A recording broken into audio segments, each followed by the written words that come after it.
A son explains that his dad is about to enter hospice, and a fight is already brewing over the estate. The twist is that the house his dad lives in, with his wife Sandy and her two adult daughters, Tina and Beth, was never his dad's asset at all. It's the son's house, legally in the son's name, purchased years earlier.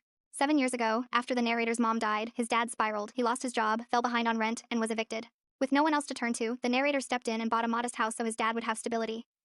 His dad's dog Charlie, deeply tied to memories of the narrator's mom, moved in too. For the first few years, the arrangement was peaceful. The narrator visited regularly, spent weekends with his dad, and Charlie remained his emotional anchor. Then Sandy entered the picture. She seemed polite at first, and the narrator didn't object when his dad remarried and Sandy moved in. But soon, Sandy's older daughter Tina showed up with her belongings and stayed. Then the younger daughter Beth moved in as well.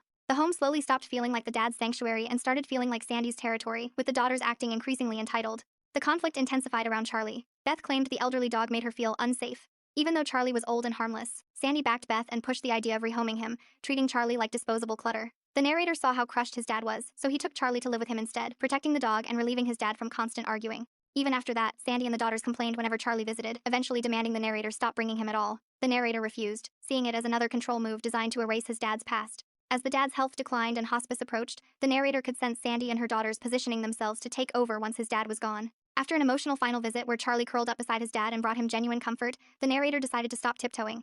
Before his dad passed, he tested the waters by raising rent. After the dad's death, if Sandy and the daughters wanted to stay, they would need to pay fair market rent or move out within 3 months. They reacted with outrage, insisting the dad wanted them there, and accused the narrator of being greedy. After the funeral, the narrator delivered the real bombshell. The house was never his dad's to give away. The deed and ownership were in the narrator's name the entire time. Sandy, Tina, and Beth were stunned, then furious. But the narrator repeated the deadline and warned he would evict if necessary.